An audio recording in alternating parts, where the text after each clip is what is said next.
But when we start to have that feeling of, I won't want to do this because I don't want to be rejected, start to ask yourself, who am I focused on worrying about? Am I so worried about people rejecting me who will never be my clients anyway? And then in that case, am I rejecting myself, my dreams, my goals? And as long as you never choose rejection from yourself over anything else, you'll continue to move forward with your messaging and reach the people who are waiting to hear from you.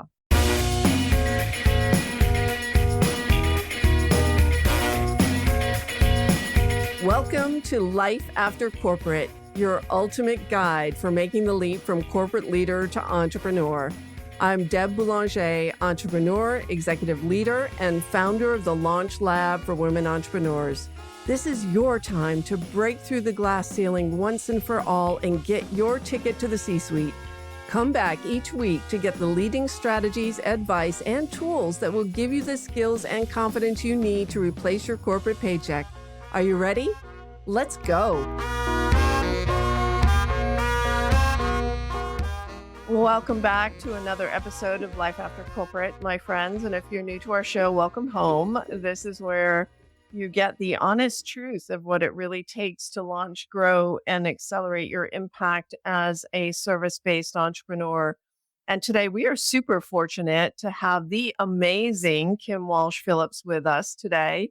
Kim is the founder and CEO of Powerful Professionals, a business coaching and education company. She has launched, grown, and sold companies.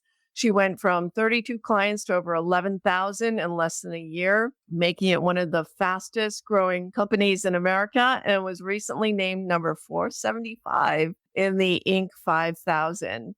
She is named a must-read by those in business by Forbes magazine. She is the best-selling author of multiple books, including The Shift, Scale Your Business and Multiply Your Wealth Without Sacrificing You. Like, who doesn't want that? And The Ultimate Guide to Instagram for Business and the No BS Guide to Direct Response Social Media Marketing, co-authored with Dan Kennedy. If you don't know Dan Kennedy, he is the father of direct response marketing. He is the most brilliant man about direct response marketing on the planet. She now co-hosts two of the top running business podcasts with American Idol Season 1 alumni and 20-year entertainment veteran Justin Granari, and has been featured on Bravo's Below Deck. She is behind the scenes secret weapon of some of the biggest names in business, including Kevin O'Leary from Shark Tank, Dan Kennedy, and Profit First author Mike Michalowicz. All right, everyone. With that, let's give a big round of applause and a big welcome to Kim Walsh Phillips. Kim, welcome to Life After Corporate. Thank you so much for having me. I've been looking forward to this conversation. Me too. Me too. So do tell us, do you have a Life After Corporate story? Were you once in the corporate world, and what led you to make the decision to leave? I was in the corporate world. I actually started my internship in college was in a dental supply company called Dentsply. And it was in a conservative town that I went to college in, York, Pennsylvania. And anyone who came into the office thought I was the assistant to the office I was working in. And I was actually the PR person. And it was interesting, the automatic assumption that the woman sitting at the front desk works as an assistant role. So that was an eye opener for me. And then I went from that position to corporate public relations for Rite Aid Corporation. And I ran their Mother's Day mammogram program where we gave mammograms to women who couldn't afford them. And that was an amazing program. But I was there while our CEO was indicted. And I saw how politics could rip apart the corporate culture. I also saw that the CEO took all of the employees' parking so he could land his helicopter there. And also terrible work-life balance, what I thought was the women around me. And it turned me off from the corporate culture. I knew that that wasn't going to be a right fit for me in my life. I went from there to the nonprofit space. So I went a complete 180 and eventually was asked to do some consulting work for some people that I had met along the way. And that's how I started my business. Fantastic. What a great story. And I think many of our listeners are going to relate to that because, you know, the corporate world is not necessarily friendly to women, and cultural conditioning, certainly toxic workplace, patriarchal cultures, all of that lead to women making the decision to lean out more than leaning in more than ever, especially now. Share with us a little bit about the lessons learned. I think many women who are making this decision to leave corporate grossly underestimate what's required to be successful because you're smiling, you have a specific expertise in your subject matter, but you've never launched a business before. And that kicks up all sorts of stuff, on a personal level, doubt, fear, confusion, not knowing what you're doing, feeling like an imposter on the emotional level. But then on the very practical level, how do you get clients? How do you get business? How do you grow your impact? And how do you replace that corporate paycheck? So if you're speaking to women who are just getting started on this journey, what is the most critical advice that you would give them on how to build up a sustainable practice? I was very fortunate that I had someone come to me who said she wanted me to do consulting work and she thought I should own a business. She wanted to be my first client. It was amazing.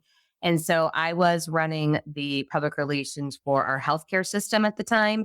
And I would work with clients on my lunch break. I would take lunch break an hour later than everyone else.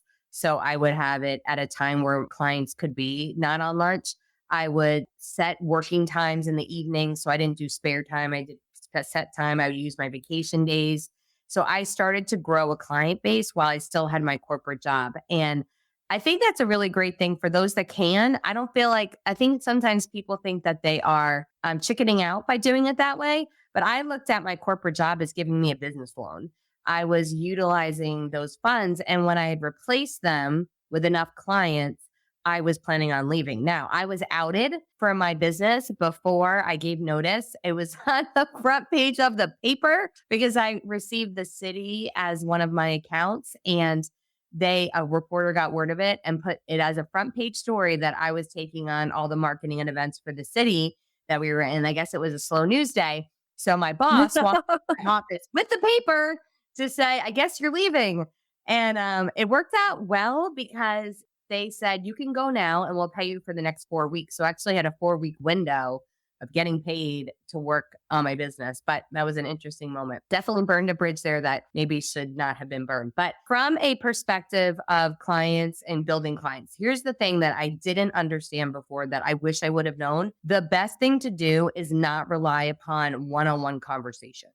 I think we look back to political, alliances within the corporate space, and we're used to creating relationships and asking people who they know and making connections that way. But we can never create a sustainable, scalable business if we rely upon one on one conversations to get more clients. It is the least effective thing we can do.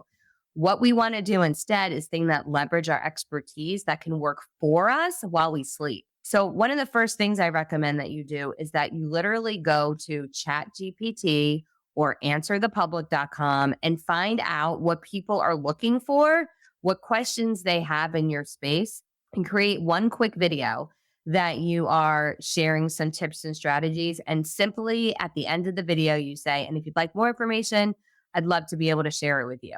Create a tool that you could share with those people that you would normally have those conversations with so that they have something they can actually use to leverage for you. You can post it on social media and literally say, hey, would you mind sharing this? And just putting, hey, my friend Kim has started a business doing XYZ thing. If you're in need of this, let me know. I'll connect you.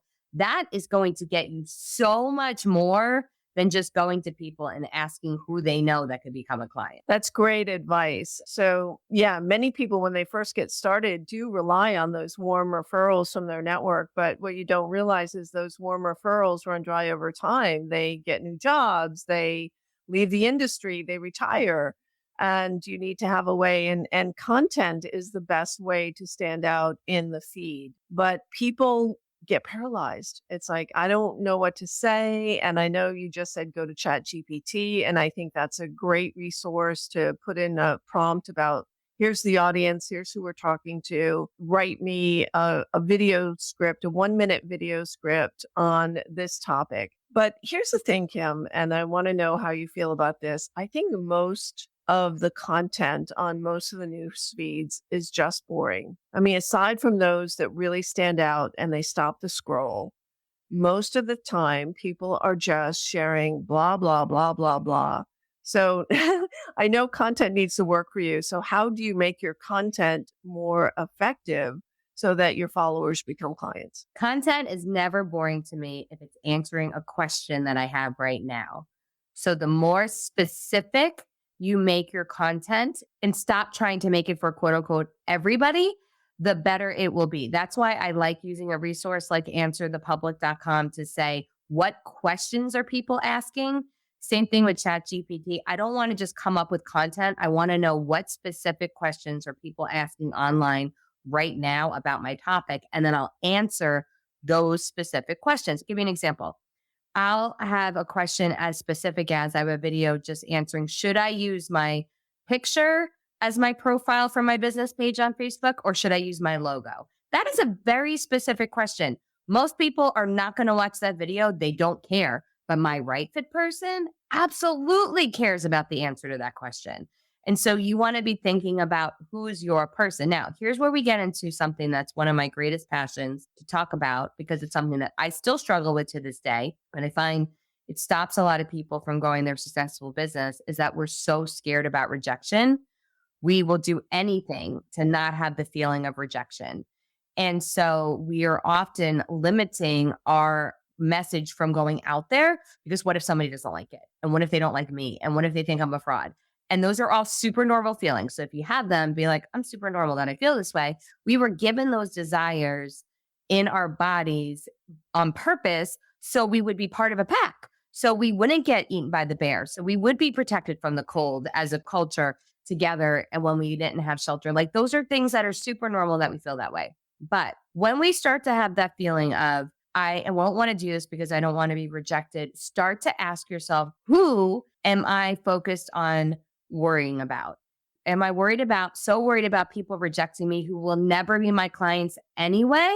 And then in that case, am I rejecting myself, my dreams, Ooh. my goals, right? And if we start to look at it that way, it actually takes the temperature down. When I go through that scenario, I'm like, oh, I get nauseous when I think about rejection. I'll stop being nauseous. I start feeling empowered. I do get a little teary eyed. Like I get the little tears behind the eyes still because I realize this cycle and I'll go through the whole thought process and then I'll do it anyway. So that way I still feel that way. I'm still nervous. I still want them to like me. I'm still nervous. I just had a call right before we got on here for a new offer that we have. Justin, Lauren, and I partnered on a business. And when nobody was on there 1 minute before we started, I still had that feeling like, oh my gosh, what if they don't like us? What if they're not showing up? It's like the kid what if they come to my birthday party? But we showed up anyway. And during the call, people trickled in. Like, so we make those conscious decisions. Who am I most scared about being rejected from? And as long as you never choose rejection from yourself over anything else, you'll continue to move forward with your messaging and reach the people who are waiting to hear from you. That's such a beautiful point, and I'm so glad you brought it up because mindset trumps skill set in many, many instances. And we Yeah. all feel the fear because there's nothing in your past experience that has equipped you for this brand new journey. Most of us arrive without a roadmap, at least without an emotional roadmap. Yeah. And it's so important to feel the fear and acknowledge it. And I love that you have so much self-compassion for yourself that you talk yourself through this. Everyone take notes on that, rewind, re-listen to what Kim just said because this is Yeah. just going to save you so much heartache later. So we're going out there, we're developing content, we're getting past the emotional blocks that prevent us from developing the content that we want to put out there and getting past the fear of judgment and rejection by others. How do you really build a community? How do you build a following? And then what is the best practice for how to turn that following into actual paying clients in your experience? For you to be lifted up as an expert and authority, which is what you want, because you want people coming to you, asking to work with you, who are ready to enroll with you. You don't want to convince anyone. You don't want to chase after them. None of that feels good. We all want to be the one whose dance card is full with people who want us on the dance floor, right? That's what we want. And so how do we do that? Narrowing in on our expertise into one big idea that your target market wants, and then talking about it ad nauseum. You're going to get sick of it, but your marketing is not to fascinate you. Your marketing is to fascinate your market. And so we come up with one big idea, one outcome that you want to accomplish, and you create a 4-step approach to that outcome. I like to apply an acronym to it because that then makes it my own proprietary system. And then I just talk about it all the time. So the thing I recommend that you do upfront is that you create a free course because the word course has intrinsic value. We're used to paying for a course. So if we offer it for free, people feel like they're getting something of value, which if it's a free report or a checklist, like we're like used to getting this for free. Of course, we Mhm. pay for it. So we call it a course. We make a Zoom video. We just use that as the program. We might download some slides. That becomes the free gift. You then are going to use the app called video.ai. You're going to take that Zoom video, upload it to video.ai, and it's going to cut it and make it into social media posts for you. It's going to put captions on it. It's going to find your greatest highlight reel. You're then going to take those individual videos and you're going to run them on Facebook and Instagram. Now, if you don't have a big following, you're probably going to have to spend a few dollars to promote those posts to your right fit clients, your target market that you're going after. But I have a hack. You can use LinkedIn to get your right fit clients for free. You don't have to spend any money on LinkedIn advertising. You can literally run an automated campaign using a software called Dripify that goes after your right fit clients. It offers them that you have this free course. Would they like a copy of it? Don't put the link in Dripify. You don't want to automatically spam people. You're just asking if they would like it. And then everybody you connect with via Dripify, you get into a lead list. They actually give you their name, their email, their phone number, all the things. You can download that lead list, upload it to Facebook, and promote those videos just to that audience. So now you're never wasting a dollar on a single lead that's not qualified to meet with you. When you do that, every person who watches your videos on Instagram and Facebook is being put into a small little audience that you can go back to later on. So you're not trying to waste money dropping a drop of ink in an ocean. You're literally creating your own micro audience of people who will see you as an expert because the way you're showing up is this expert content that's based on your own system. You're now showing up in their newsfeed regularly with the same content. They start to see you all the time. They get to know you. They think you're the celebrity, you're the party, you're the expert. Now your next call to action is, do they want to book a call with you? Do they want to come on a masterclass with you? Do they want to take advantage of an upcoming event? You've created the interest and desire and celebrity and authority on autopilot, something that won't require you to take a single other person out to lunch and ask them, is there anybody you know who would want to work with me? You never have to say that again. You're creating that desire on your own. That was golden. You just dropped tools that I had never heard of before that I've been like asking for. Oh, I wish there was Okay. some way to upload video content and have it chopped into little social media Yeah. posts. So that's fantastic. Thank you so much. That was super generous. And I hope everyone rewinds and takes notes on that and goes and implements. All right. So now we're in the growth phase, right? So we are expanding our impact, expanding our visibility, converting more clients onto our email list so that we can have these one-to-many conversations and not waste our time in one-to-ones. How do you scale that? You went from, what was it, 32 clients to 11,000? How does that Yeah. work? And what was some of the growing pains that you went through at that stage of your business growth? I went from working for someone else to hating working for myself. I had my marketing agency and I worked around the clock. I had no free time. The first time I took time off is when I had my first daughter and my business started falling apart because my business was based on me working myself to the bone. And when that happened, that's when I first discovered Dan Kennedy and direct response marketing. And I started applying those strategies to digital marketing that my business took off. And I then started getting all these celebrity clients, and which was amazing. But again, I'm getting paid more. I have money now, but I'm still working around the clock. And there was this one night I was putting my daughters to bed and I just kind of called up to God and said, could you freeze time? I don't want to miss them growing up. And I heard a Mm. little whisper back that said, I don't need to freeze time, Kim. You need to be more present. And I was like, oh, snap. Like Snap. I was justifying, yeah, I was justifying everything. Like I'm doing good work and I am finally making things work and I could do things that could help people. But I always knew in the back of my mind, like, I was meant for more. I was meant to serve more, impact more, but I was so scared to let go of what was basically a salary, a paycheck, which was this recurring client revenue.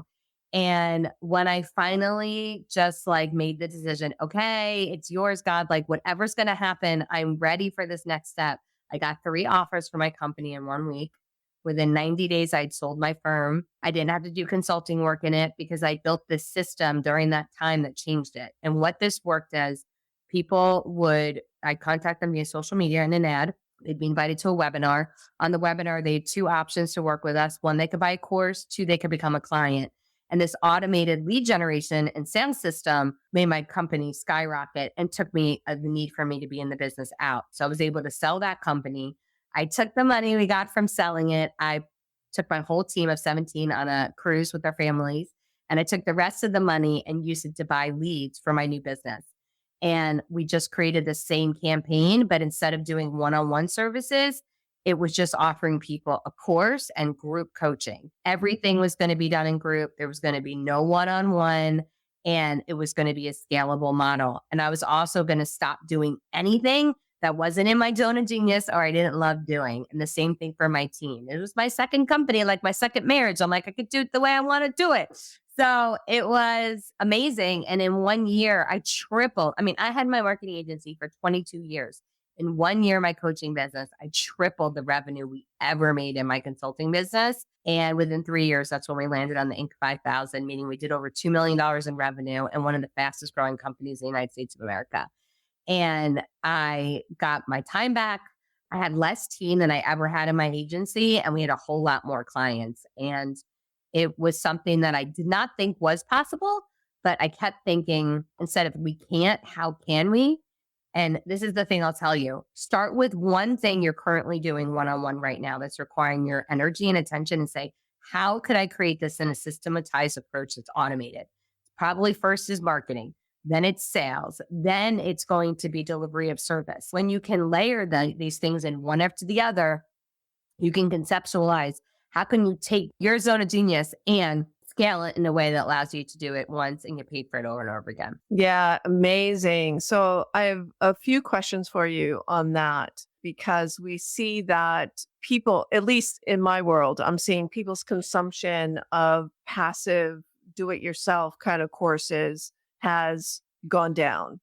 That Mm. people are wanting more interaction, more engagement in a live room. Are you seeing that at all? I haven't seen it go down. There will always be new people who will consume course. We build live interactive features into everything that we do because people need help and guidance on how things can be personalized for them. So there's a few ways you can do that. One is if you create a course, the first time you teach it live, use the recordings as the course that allows Q&A to be part of the course. And then you're going to be able to answer some questions people have that you didn't think of, and it'll make it better and more fulfilled for people in the future. I also do a live Q&A once a month for people who take our courses so they could submit questions and we can answer them that way. Our group coaching programs, I have live Q&A twice a month, so they can submit for coaching at any time. And then we'll also do things like you could submit questions and I'll create a Loom and answer them that way. We'll do live implementation. I do these 2-day workshops and I'm working with people to build out a book a call funnel that generates leads of qualified clients. And we'll work with everybody at the same time live, but I'm able to help 30 something people create a marketing funnel all at one time, where that would be 30 separate client accounts in the future. So you can always give them that live interactivity. You just want to make sure you're not building your system, that it needs to be one-on-one to make it work.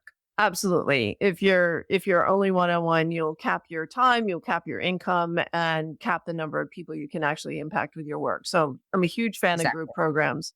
Huge fan of group programs. The question was really, do people really do the DIY anymore? So, it's interesting. Some will go for the low end and do it yourself. And I think if you can create a services value ladder where you're growing with people as they're growing and you're anticipating what their next needs are, then you can keep people longer. And when you have a base where you're retaining a good portion of the clients that you have, then that helps accelerate the growth as well. It does. And I have a lot of clients who are just really busy And so Yeah. they want to have a program that they can do in their own time. And so I think giving people that choice too is really important. Yeah, interesting. What were some of the challenges that you ran into? Because I'm sure you didn't build this all on your own. As you expanded and you added team to the program, what were some of the challenges that you experienced at the scaling stage of accelerating your impact through adding more people to the team? Well, we downsized because I didn't need as many as I did in the agency. Did take with me my assistant and my COO for my other business, who started with me as an intern, was a marketing associate, ran my agency. She's now my chief operating officer, and she has been for years now. And she's so detail oriented. So I let her do her job. That's the secret to that one. I'm not detail oriented at all. And I would have sunk the ship a long time ago if I was made responsible for managing those pieces. But she doesn't try to do the marketing because that's not her strength. Mhm. So we work really well together in that way. She manages the team. She can identify team needs well. We base all of our needs on the team based on the DISC personality profile. We hire based on their DISC assessment, not on their skill set, not on their past experience, because what we found is if you're the right match for what our needs are in the DISC profile, you're going to be able to do the job well. And we don't make exceptions because whenever we did, it did not turn out well. And a lot of our team has come to us because they were in our community or they knew me because of my books and my writing and actually had reached out and wanted to work with us at some point. And we had them on a list of people that we could eventually work with. And so they're fully bought into the purpose of the business, which is basically to eradicate burnout and people sacrificing their health and spiritual and family lives to grow a business. Because we know you can have an empire business and a lifestyle business Yep. at the same time. And they are all bought into that philosophy. That's beautiful.